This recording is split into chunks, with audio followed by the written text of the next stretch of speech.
Welcome to Shade to Success, where we explore the real-life journeys of building and sustaining successful businesses through in-depth interviews.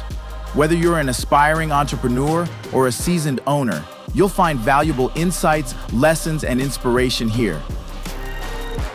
I'm Robert Mulvin. This is Shade to Success. This is Heather Moss. Yes. And Bobby Moss. I wanted to bring you guys on because I wanted to know how you got to where you are today, and what's the kind of the plans for the future. But I really want to know the origins and like how it started. Did you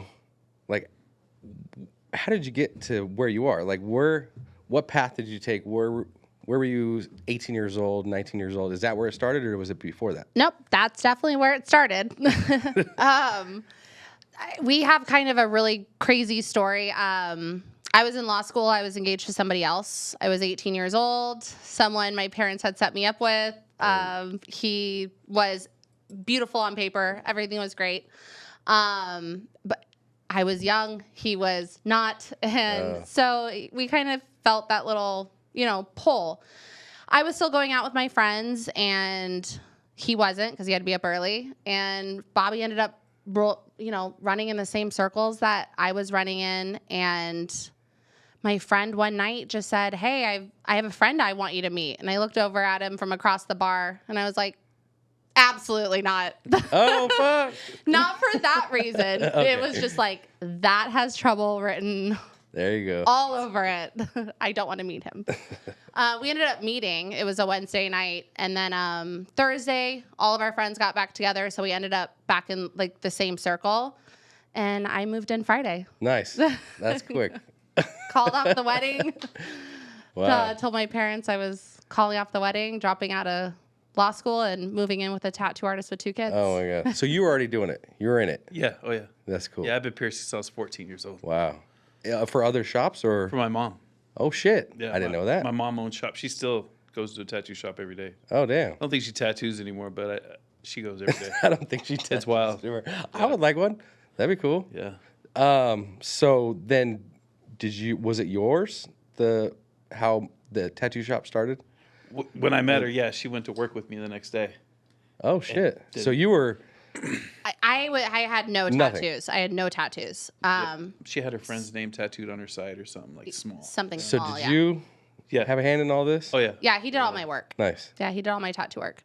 And so, again, I moved in Friday. Saturday, he goes, "Okay, I really need to go to work now." And I was, "What do you do? What is it that you do?" And he's like, "I'm a tattoo artist." "So you tattoo people? Is that what you do?" Oh, my God. I was just so oblivious to the entire industry. I had no idea about any of it. No Wow. clue. Yeah. And Didn't care either for years. She just was like, whatever. And then one day she decided to start modeling. And so what did you do in the meantime? Yeah. What did you do before that? We had our son in 2009. And so I stayed at home with him, and he had 2 young daughters. So I was at home with them. He didn't want me to work. He was totally did the fine. thing. Yeah, I just, Yeah. yeah. So you raised... we would Followed him travel around town. Yeah, we would travel, do conventions, Damn. go out to bars and hang out. For your place. That's where she met her best friend, and yeah. And now it's opposite. Now I stay home with the kids. Yeah, we've completely role reversed. Yeah. Oh, sure. my gosh. So you were out, and so you started getting tattooed. You're like, oh, this is cool. Did you like it? Did it hurt? You were like... Or was it like, this is fine. I like this. And you just kept going. It was one of those Little Mermaid things. I just wanted to be a part of his world so badly. Anything that he was doing or anywhere he was going, I wanted to be a part of it. And did you start the modeling during or before? So the modeling was actually a complete accident. I decided to go to hair school intermittently after we had our first son because I didn't have a life in his world yet. Yeah. And ended up meeting a really great friend of mine who's a hair and makeup artist to the stars now. And I just started taking pictures with him, and his photographer was huge. Yeah. When I first got my Instagram, there was no such thing as tattoo models. There was maybe a handful, the Queen Esters and, Candy K, and there was Sabina Kelly. There was maybe 4 or 5. Yeah. And so we just started taking pictures, and then the next thing I knew, I was on magazine covers So left you and didn't right. shop it, right? It just Oh kind no, of I didn't shop organically it. happened? Yeah, it happened completely organically. That's sick. Everyone's like, "How did you do it?" I'm like, "I don't know." I don't know. I don't know. Dang. I thought there was like a formula, but no, it's just happened. There is now, but the market's very saturated compared see that. to what So it that's was. why I wanted to know, how did you break out and like separate yourself from the other people? Or did it just Networking- happen? It just happened. It was just one of those things. So It just- people, you meet people, you Yeah. meet people. Oh, we had to go to a lot of far crazy places. Like a lot of times, you're like, "Why are we doing this?" Oh. And she was like, "Don't worry, you'll see. It'll And pay then- off. Yeah, And it did. So you gambled. yeah, We all could do that. yeah. That's cool. And then the tattoo became piercing, or was that all into it as well? She was doing a licensing job where she was just, I felt like that she was just spinning her wheels, and we're trying to figure out something else to do. And I came home one day and I was like, Well, no, he taught me how to pierce long before Right. that. Yeah. So I was piercing at tattoo conventions with him, but our shop, which was Timeless Art at the time, it didn't have the walk-in traffic to make it worth it. Yeah. So, I like building and growing, and I'm addicted to high stress environments. That's where I thrive and what I do really well. And so I started working on some licensing deals, and I think that bothered him a little bit because he can see that I needed to go build and do and grow something for myself. And so he came to me one day with the idea for Modern Mods, and he goes, "I have an idea. I just don't know how to execute it." And you're like, "Wait a minute. You do." Let's go. And I never I'm wanted ready. to do a piercing business because of all the little inventory. Yeah. It'd be insane. So there's Yeah, millions I don't of have SKUs? a mind for that. Yeah, I don't either. Or setting I can't up do it. retail space. No. Or people. Yeah, You that got to too. deal with all the people. Yeah. And I've that's had- you? Like I've had, That's all me. Yeah. I've had enough of people. That's why I retired. I Yeah. oversee 57 personalities on a daily basis That's- between wow. 4 locations, and 95% of them are women. Yeah. It's very I deal with interesting. an 8-year-old and a 14-year-old and a 36-year-old with 7 personalities. No, yeah. So you're equal. Yeah, so we're Yeah. right there. And that's 24/7. Is this 24/7 for you, or is you kind of shut it off? oh, it's 24. Oh no, it's 24/7. Yeah. Yeah, no, I have like 9 backup chargers for my phone. Wow. Yeah, I have 2 phones. We're like 98% female Yeah. employees, so we're always on. Stuff Yeah, happens. we're always on. And then it's in different locations. So then you have like team leaders, though, right? So that Yes. has Is that you actually too? been the hardest part of where I'm at now is when we started Modern Mods in 2018, it was me and one other piercer. Yeah. And that was it, and him. And so there was just the 3 of us. Just him. And This his guy. face? What's his name? 6 months in, we had completely outgrown our space and ended up moving across the hall. We went from 700 square feet to 1,700 square feet in the first 6 months. Still in Arrowhead. Still in Arrowhead. We literally went directly across the hall to the space that we're currently in now on the lower level next to Dillard's. And we went from 2 W-2s to 28 overnight. It was just... Was this pre-COVID or? This was pre-COVID, so this was 2019, and it had just. So you didn't see that coming. I walked it real slow, and I was really conservative about it. Which, if anyone knows me, knows that I am not a conservative person doesn't at seem all. like it. I throw money at the wall and hope Yeah. that it sticks. Sometimes I said that just earlier. I do the same damn thing. Yeah, sometimes I just put 100 on the field. Yeah, but you do, that's me in Vegas. It's field all day. Yeah, same. But Field. come on, dude. I love It's the the field. funnest thing ever. My You wife, live by the stop. field, you die by the field. That's what I always died every time. I live But usually. I don't. But so then COVID hits and you're in the Crying. yeah. That's right. You're in the space of hospitality basically. Uh-huh. Because people have to come to you Yes. into your shop. Did you have the multiple locations by then? No. Or- So Oh, shit. 2019 is when we expanded our first original Modern Mod store and opened Modern Ink Tattoo directly across the street at the end of 2019. And I'm talking, we opened Modern Mods expansion in May of 2019, and we opened Modern Ink Peoria in October of 2019. And 30 days later, the whole world started crashing down around us, and we we cash rolled everything. We didn't take out any loans on the company. We're still to this day debt free on 5 entities.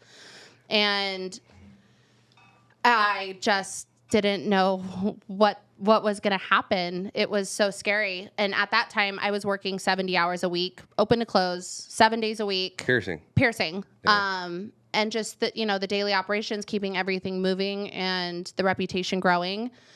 And then we got the call that Arizona's shutting down. Yeah. Was it 30 days or did it last a lot longer? Just over 3 weeks. So our business license for Modern Mods is a retail license and not a service license. Yeah. So I was able to fly under the retail license and not under the service licensing aspect of everything. So that kind of saved me to the point where the mall literally had barricades from the mall entrance to our store because we were the only store that reopened the minute we got the green light to do so. Oh. So I didn't even go. I was like, I'm not going outside. Yeah. But oh, I didn't care. No, I ended up. Yeah, we would go places, but it was a weird time. And how do you grow?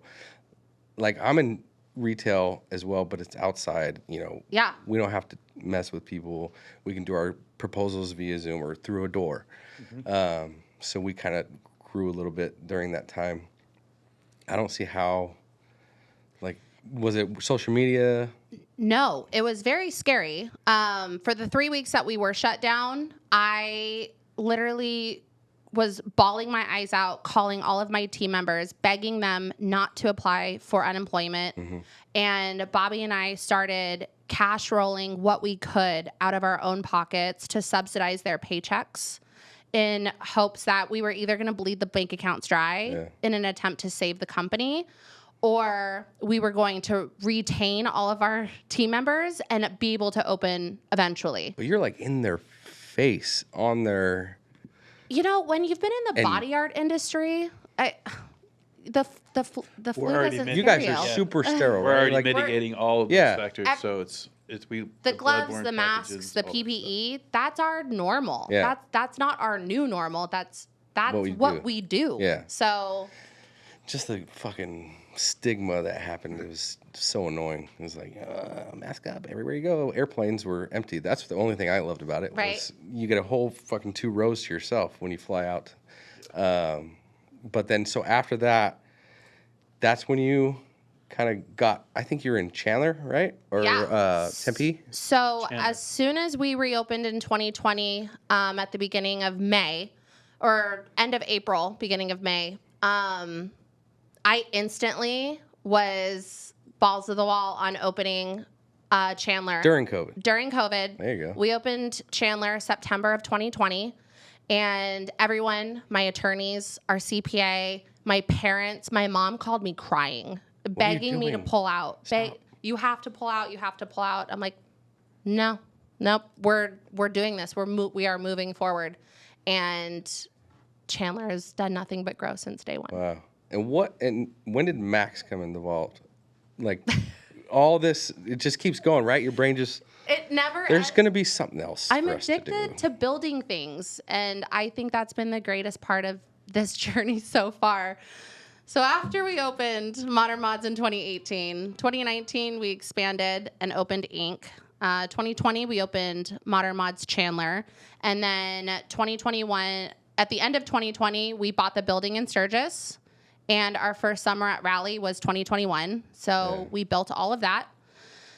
And then I just wanted to sip and cruise and enjoy what I had built over what we had built over the last 4 to 5 years, and just kind of sip and cruise for a second. And that lasted until 2023. So a whole 2 years I didn't build something. Oh, man. And we were walking into Arrowhead December, like right before New Year's. It was like December 30th. And I looked over at this empty space and I said, I've got it. I know what I'm going to do next. And I start just vomiting all over him. And he's just like, I don't know what you're saying, but run your numbers. If it makes sense, I support you. And how do you stand out? Because you're not the only ink or piercing shop, but you have like standards and all your shit's nice. Oh, 100%. My wife, daughter, they all go there. Oh, so that's how I learned about it. But how do you stand out and like kind of grow in that field when it's kind of saturated? I mean, well, you have weird people that do it, but then how do you like separate yourself from the competition, if you will, if it is even competition anymore? I don't, you know, what this industry truly lacks, in my opinion, is camaraderie. I don't really think of it as competition. I'm working to eat. They're working to eat. So, you know, we just do what we can. You can't make everyone happy all the time. So my biggest mantra in business is I don't focus or stress over the things that I can't control. I just kind of roll through it with them and see where the dust settles. But to stand out, I would say a 5-star experience is my number one. I mean, we've got the sanitation, the safety, the phenomenal jewelry lines that I've been doing business with for years and years and years. So all of that was great. I had all of that down to a science, but it was the service aspect of it. And even at the, you know, in 2018, 17, 16, you'd be surprised, but the industry was still very underground. It really was. It took us a while to talk Arrowhead even into letting us in. Well, yeah, because you had those little spots, the little stands you'd walk by, and they, hey. Yeah, no. They didn't have this nice thing in your face. Yeah, like, this monster that really kind of challenged the Claire's and the Piercing Pagoda, the banter aspect side of things. I give it to my team. They have my expectations, and it's 5-star. I lead by example. So when I'm in there, some of my team members are like, who did she turn her customer service voice on for? So when did you say, you know what? I don't want to deal with people anymore. I'm just going to be on the side. And I've been tattooing and traveling for 20 years. Oh, so it's time. Yeah. So once we started opening the mall stores and dealing with those types of clients, I don't have that type of filter. Yeah. From being in the tattoo industry. It's like dealing with a bunch of pirates. Yeah. You know what I mean? So it's a lot different atmosphere. And you have to deal with people and approach them differently. And I can appreciate that. You know what I mean? So she's much better at that than I am. So you said, look, I'm just going to take this and run. Yeah. Yeah. I'm not going to fix it. It's not broken. Yeah. No, that's cool. Well, we had a lot of conversations. We made all of our money on the road in our younger years, so we missed a lot. Like our Ryland's, he's 14 now. We missed probably 90% of year 1 and 2 with him. Now it's not like that. Like it's you're not at like every that now. fucking We're everywhere all the time, for sure. But the first 2 years with Ryland, we made all of our money on the road. We were doing 15 to 20 tattoo conventions worldwide a year. So we were always gone. We were out of town on Thursday. We were back in on Monday, and then we were gone again Thursday. So to build something like what we were talking about earlier, you kind of have to, what we said was almost disappear for a while, right? To kind of grow your brand and really dive in and build the teams and build what you have to be able to now, well, you're not going to sit back and chill. But to be able to like focus on different things and open things without being in the business, you can like work on it and you have the vision, right? Yeah. You do. And then you have a team or 2 or 3. And you can say, hey, you know what? This is dope. I see this spot. Let's get it. Let's do something else. Yes. And so that's where you can go. But you had to find that team. And so people have been with you for a long time. Like you have team leaders and heads of this store, heads of that store. Do you have people that like kind of coach you, or is it all here? It's Heather. It's all me, but between my husband and my sister, who's our CFO, it's a lot of Heather wrangling because I'm a very intense person. There's no gray area with me. I love fearlessly, and with war, I'm out for blood. There's really no in between. Everything I do with a passion and just massive intensity. So my growing curve this year has really been stepping away from Arrowhead, which has been my baby for so long. I go to Chandler maybe twice a month. I'm in constant contact with them, but visually being there or physically being there, I'm only there about twice a month. Stepping away from Arrowhead has been the hardest. I mean, because I almost died with this. We almost lost everything with this location, and we brought it all back with this location. So handing it over to someone has been very difficult for me to do. And so you're going to be you're going to be into the new.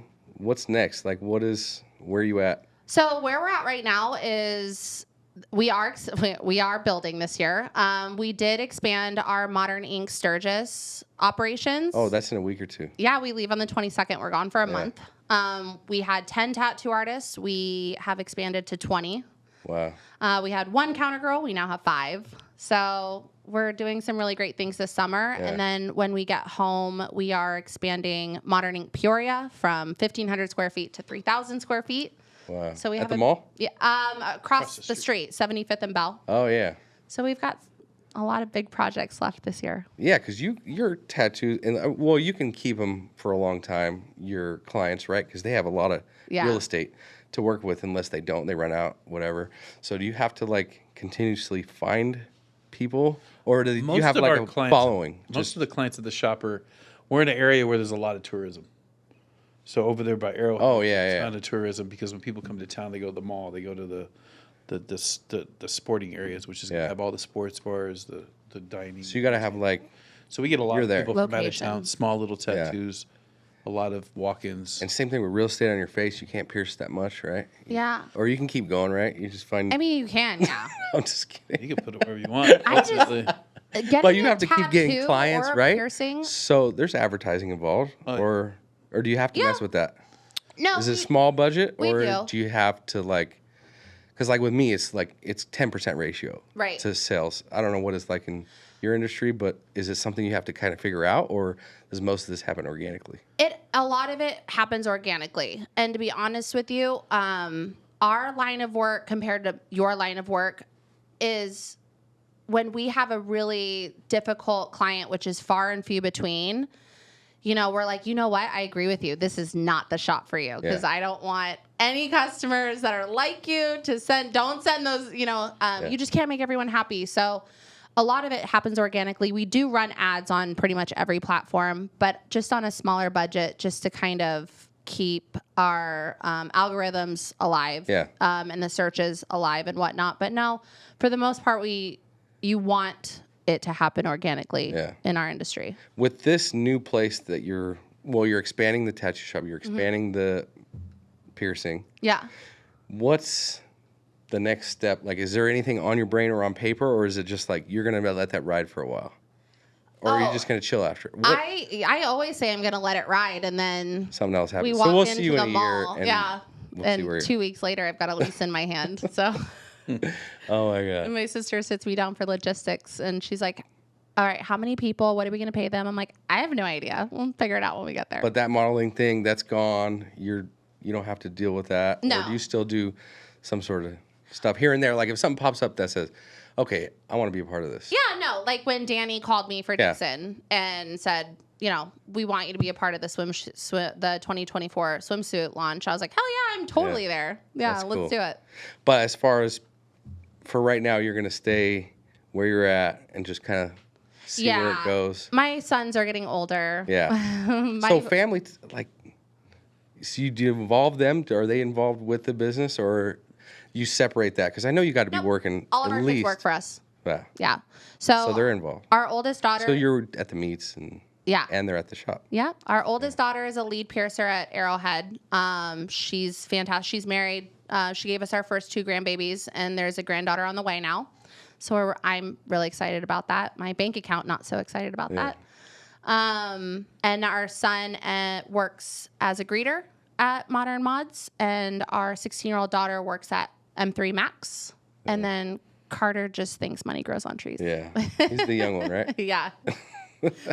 But you guys still have time to do vacations and like spend time with each other, and then you're able to step away and be okay? Or are you like think the building's on fire every couple hours? When I first started moving away from Arrowhead at the end of last year and beginning of this year, I was glued to the cameras 24/7. Not that I didn't trust them, but it was like almost. I do the same thing. When you send your kids out into the world for the first time, you wish you could just be a fly on the wall and make sure that nothing bad happened. But now we're July, so I've stepped away from the operations, and I'm more into the mentoring my leadership team now. That's and cool. building other things, and I've really loved that space. I've loved that space. That's cool. Well, I appreciate you guys being here. I I really wanted to know the story, and it's been cool shit for me. So thank you for coming. Yeah. But is that it? You guys are like, there's nothing like, oh, I want to move to states, or is it just going to stick with Phoenix? You're not going to have Modern Mods Tucson, Modern Mods Utah, Probably not. Las Vegas. What about fucking the Strip? So The fucking Strip. I have been throwing around Vegas for about a year and a half, 2 years now, and I think we're finally getting to a spot that or Dallas. Dallas is huge. Are the two places that I'm like, I just want to go. I'd want to go Because try you can it. be nationwide.